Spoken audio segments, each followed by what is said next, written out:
Hello everyone. Stock market की अभी कैसी स्थिति है, इन सब के बारे में आपको अच्छी तरह से पता होगा। आप जो भी स्टॉक ओपन करते हो आपको सिर्फ बड़े से रेड कैंडल ही दिखाई पड़ता है। आप निफ्टी के चार्ट को ओपन करो, उसमें भी आपको बड़े रेड कैंडल दिखाएगी।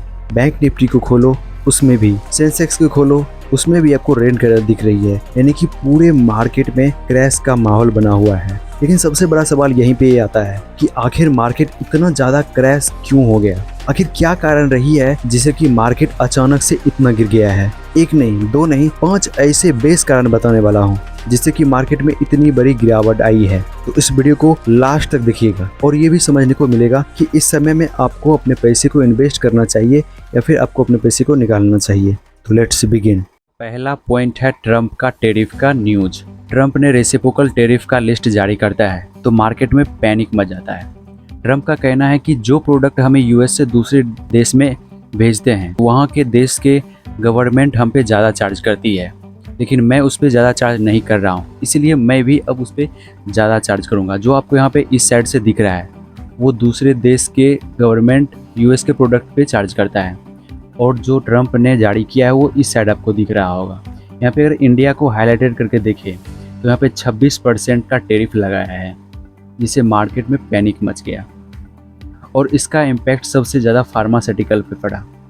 फार्मा एक दिन में ही 6% गिर गया, और उसका स्टॉक सन फार्मा है वो लगभग एक दिन में 6.25 तक गिरा है। अगर आप यहाँ पे चार्ट पे भी देखो तो इसका इम्पैक्ट बहुत गहरा पड़ा हुआ है। मार्केट ऊपर जाने की कोशिश कर रहा था, लेकिन जैसे ही ये न्यूज़ सामने आया मार्केट अचानक से नीचे गिर गया। और दूसरे पॉइंट में रिलायंस के शेयर को डाउन होने की वजह से मार्केट पे इसका नेगेटिव इम्पैक्ट पड़ा। आपको पता होगा कि रिलायंस कंपनी ऑयल रिफाइनरी का एक कंपनी है जो कि ऑयल को रिफाइन करता है। रिलायंस के प्राइस गिरने के कारण यह था कि पूरे ओवर वर्ल्ड में ऑयल का जो प्राइस है वो लगभग 7% गिर गया, जिससे रिलायंस के प्राइस में भी गिरावट देखने को मिला।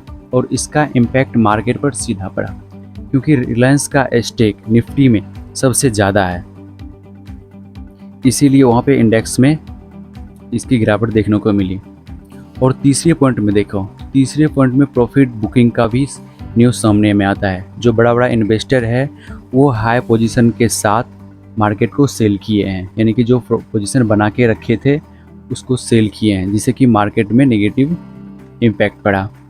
और चौथे पॉइंट में देखें तो चौथे पॉइंट में ग्लोबल मार्केट के गिरने पर भी हमारे इंडियन मार्केट में गिरावट देखने को मिली। अगर जैपनीज इंडेक्स को देखें, निकी को, तो ये लगभग 4% से ऊपर की गिरावट की है। आप यहाँ पे कैंडल पे भी देख सकते हैं कि कितना भारी तरीके से गिरे हुए है।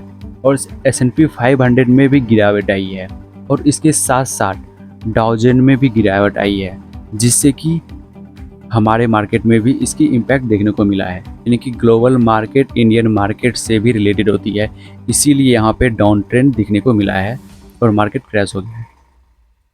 अगर आप 5वें पॉइंट को देखें तो यहाँ पे ट्रेड वार होने की संभावना दिख रही है। यूएस चाइना पे 54% का टेरिफ लागू कर दिया है। यानी कि यूएस का कहना है कि चाइना से जो भी प्रोडक्ट आएगी यूएस में सेल होने के लिए उस पे आपको एक्सपोर्ट टैक्स लगेगी, वो भी 54%। और चाइना ने भी ये बोल दिया है कि यूएस का जो प्रोडक्ट हमारे देश में बेचने के लिए आएंगे उसमें 34% का टेरिफ लागू किया जाएगा, जिससे ये ट्रेड वार छिड़ गया और इसका इम्पैक्ट ओवरऑल मार्केट पर पड़ गया है। और हमारे इंडियन मार्केट को देखें, वहाँ पर आईटी सेक्टर में 7% को डाउनफॉल देखने को मिला है, और निफ्टी 3.24% डाउन हो गया है, बैंक निफ्टी 3.20 डाउन हो गया है, और सेंसेक्स 2.95% डाउन हो गया है। अगर आप इसके चार्ट को भी देखो तो चार्ट पे भी ये अच्छे तरीके से देखती है। निफ्टी को अगर हम देखें तो निफ्टी आज कितना गिरा है, कितनी बुरी तरीके से गिरी है। ये गैप डाउन खुला है लेकिन उसके बाद फिर ऊपर गया है, लेकिन ये जो इतना गैप डाउन दिख रहा है वो इस न्यूज़ के कारण ही हुआ है। अगर बैंक निफ्टी को देखें तो बैंक निफ्टी भी बुरी तरीके से गिरी है, और आप रिलायंस को भी देखें तो रिलायंस भी आज गिरा ही है, उसे भी हम चेक कर ही लेते हैं। रिलायंस भी आज बुरी तरीके से गिरी है।